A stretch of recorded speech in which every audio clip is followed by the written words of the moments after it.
Ja, hallo und herzlich willkommen hier auf dem Subject YouTube-Kanal. Mein Name ist Nico und heute werde ich euch dieses spannende Wasserfahrzeug hier präsentieren, das Subject. Und direkt nach dem Intro geht es auch schon los.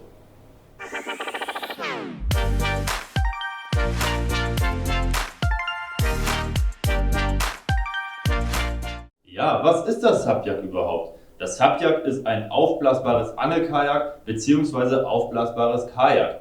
Das bedeutet, der komplette Grundkörper, dieses Sub-Material, was ihr seht, ist mit Luft gefüllt. Die Luft kann entnommen werden und zusammengefaltet werden und passt dann mit allen Komponenten wie dem Antrieb und dem Sitz in eine Tasche rein. Wieso sagte ich aufblasbares Angelkajak bzw. Kajak? Wir haben mittlerweile einige Kunden, die sind überhaupt gar keine Angler, die benutzen das Subject wirklich, um damit einfach nur Seen zu erkunden, quasi mit dem Pedalantrieb wie Fahrradfahren auf dem Wasser und haben so viel Spaß in der Natur. Ja, für wen ist das Subject denn eigentlich geeignet? Im Grunde genommen kann man sagen, ist das Subject für jeden Angler geeignet, denn man kann auf dem Subject jede Angeltechnik ausüben. Egal ob im Stehen oder im Sitzen.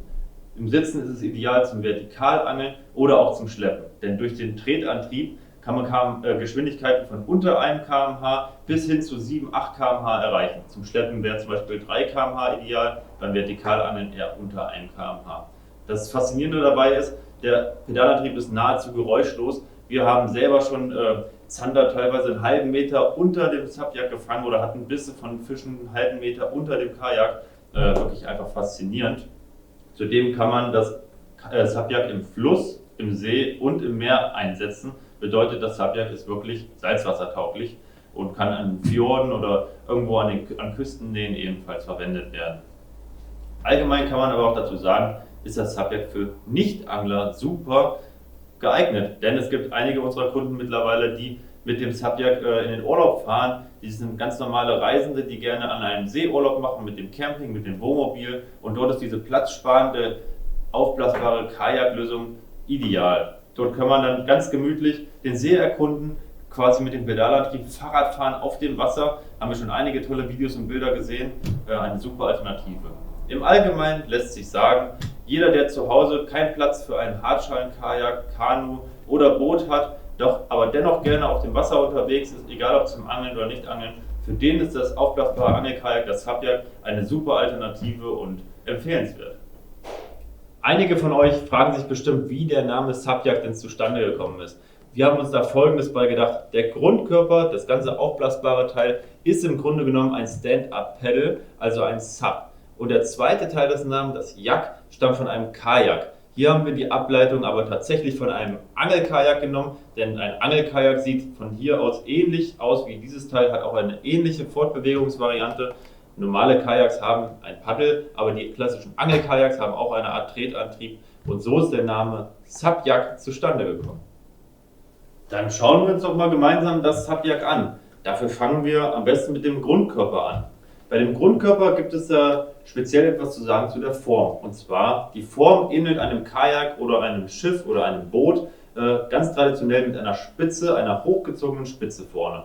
Das haben wir aus einem ganz bestimmten Grund so gewählt, denn wenn man von vorne Wellen bekommt oder ein höherer Wellengang ist, werden diese Wellen schön gesplittet, man bekommt das Spritzwasser nicht ins Gesicht und hat nicht ständig so einen Anfahrdruck gegen diese Wellen. Das ist der Grund, warum wir uns für diese Art von Form entschieden haben und bisher hat sich das auch sehr gut etabliert. Wichtig ist noch dazu zu sagen, dass wir hier 3 verschiedene Luftsysteme, Luftkammern haben und auch 3 verschiedene Ventile. Denn auf jeder dieser Luftkammer wird ein anderer Druck verwendet. In der Mitte haben wir ein Dropstitch-Material. Einige von euch kennen das bestimmt bei diesem Stand-Up-Paddle. Da ist ein sehr hoher Luftdruck drin und die außen angebauten Schlauchboot-PVC-Materialien, die bekommen etwas weniger Druck. Die sind aber wirklich auch nur dafür geeignet oder dafür gedacht, um mehr Stabilität, mehr Kippstabilität in das ganze Subject reinzubekommen. Wo wir jetzt gerade schon bei dem Grundkörper an sich waren, also die Mitte, wie erwähnt, ist von einem Stand-Up-Paddle-Material vergleichbar, ist auch dieses berühmte Dropstitch-Material ist hier auch verwendet. Und dadurch haben wir die Eigenschaft, dass es wirklich bretthart ist, wenn man es aufbläst, was wir auch benötigen, wenn wir darauf im Stehen angeln wollen. Einen glatten EVA-Schaum entschieden und haben da gleich nochmal ein paar farbige Applikationen mit eingearbeitet. Zudem zieht sich der EVA-Schaum von hier vorne bis hinter den Sitz, wo man einfach nochmal mehr Möglichkeiten hat. Oder auch für die Personen, die keine Angler sind und vielleicht auch mal ohne Sitz unterwegs sind, haben hier hinten im hinteren Bereich ebenfalls nochmal so ein angenehmes EVA-Schaum, falls man mal barfuß unterwegs ist und das nur zum Baden mitnimmt. Ansonsten gibt es noch zu der Grundform zu sagen, ich würde sagen, die Schlaufe passt noch ganz gut dazu. Einige Kunden, die Transportrollen von uns mit dazu gebucht haben, das ist eine super Sache, wenn man das Kajak beim Auto, sagen wir in der Nähe vom Auto aufbläst und einen weiteren Weg hat zum Gewässer, dann kann man das Ganze am Auto aufblasen, seine Angel-Equipment oder ähnliches Equipment hier platzieren, packt hier vorne an der Schlaufe an und schiebt das Ganze wie ein Wägelchen hinter sich her. Ist natürlich deutlich komfortabler, wenn die Schlaufe dann ganz vorne an der Spitze ist. Ich würde sagen, da ist alles zum Grundkörper gesagt und dann machen wir mit dem nächsten Thema weiter. Ja, dann schauen wir uns auch gemeinsam mal den Antrieb des Sapjaks an. Wie man hier sehen kann, haben wir uns für einen Propellerantrieb entschieden. Das auch nicht ohne Grund, denn wir angeln selber gerne in Flüssen und dort ist es wichtig, hat man einmal einen guten Spot gefunden, möchte man den auch möglichst lange halten. Das bedeutet, das Umspringen von vorwärts zu rückwärts fahren, das war für uns extrem wichtig und das ist mit diesem Propellerantrieb gegeben. Den Antrieb selber haben wir nicht entwickelt. Hier setzen wir einfach auf einen etablierten Hersteller. Wahrscheinlich habt ihr den auch schon öfters mal gesehen, diesen Antrieb. Dieser ist seit Jahrzehnten im Einsatz bei verschiedenen Kajaks und genau diesen Vorteil, den nehmen wir hier einfach auch mit. Und das ganze System ist einfach wartungsfrei. Hier ist keine Kette drin oder irgendwelche Öle, die getauscht werden müssen. Das ist ein Getriebe, ein komplettes Zahnradgetriebe mit Dauerschmierfetten. Und wir haben hier mittlerweile seit über 4 Jahren Getriebe, also solche Antriebe im Einsatz, ohne dass wir irgendwelche Probleme damit haben. Das bedeutet, die Zuverlässigkeit ist hier auf jeden Fall gegeben. Zu der Geschwindigkeit lässt sich sagen, man kann hier wirklich unter 1 km/h langsam fahren, was für das Vertikalangeln wirklich wichtig ist. Aber für einen schnellen Spotwechsel, dann schafft man auch mal wirklich 7 bis 8 km/h. Muss natürlich wirklich Gas geben, aber möglich ist es. Und für einen Dauereinsatz, ich sage mal, wenn man einen See erkunden möchte, auch als Nichtangler, dann kann man so zwischen 3 und 5 km/h wirklich mehrere Stunden durchfahren und kann dabei immer noch entspannt die Natur genießen. Wenn wir uns den Sitz des Sapjaks mal genauer anschauen, dann sehen wir da schon einige spannende Details, auf die ich aber gleich erst drauf hinzukomme. Erstmal schauen wir uns ein, wie man den Sitz überhaupt einstellen kann. Und zwar lässt sich die Sitzposition durch diese Schnallen hier unten und hier an der Seite einstellen. Die Schnallen an der Seite haben den Effekt, dass die Lehne weiter vorne oder hinten eingestellt werden kann. Und die Schnallen auf der Unterseite sind dafür da, um die Position, wo man gerne sitzen möchte, eher etwas eingesackt oder doch nach oben gezogen. Dafür sind die unteren Schnallen da. Die Sitzposition zum Antrieb, die kann ich durch die Schrauben hier an dem Schienensystem, wenn ich diese Schrauben löse, damit kann ich den Sitz nach vorne oder nach hinten bewegen und habe dementsprechend einen anderen Abstand zu meinen Pedalen und kann mir meine perfekte Position einstellen. Da kommen wir schon zu der Besonderheit, wir haben uns hier ganz klar für ein Schienensystem mit inklusive Sitz entschieden. Denn wenn ich meine Sitzposition jetzt einmal eingestellt habe, so wie ich sie brauche, dann kann ich, wenn ich diese 4 Schrauben hier von der Schiene, nicht von dem Sitz, von der Schiene löse, kann ich die Schiene mit dem kompletten Sitz entnehmen. Das bedeutet, nächstes Mal, wenn ich ans Wasser komme, habe ich bereits meinen fertig montierten Sitz, stecke die Schiene in das Sapjak ein und habe genau die gleiche Einstellung wie letztes Mal. Ich brauche nicht jedes Mal, wenn ich ans Wasser komme, meinen Sitz neu einstellen. Hat einen riesigen Vorteil. Zudem, wie man schon sieht, der eigentliche Sitz hat ein sehr geringes Packmaß oder ein sehr geringes Maß, denn wir haben uns dafür entschieden, eine Sitzerhöhung zu entwickeln, anstatt den kompletten Sitz zu verlängern. Dadurch kann man, wenn man die Sitzerhöhung entnimmt, kann man das Packmaß sehr gering halten und bekommt so wirklich das komplette Kajak inklusive Sitz und Schienen und allen drum und dran in eine einzige Tasche. Das ist sehr, sehr gut auf jeden Fall, wenn man nicht viel Platz hat. Und damit ist eigentlich zum Sitz soweit alles gesagt, bis auf eine Sache.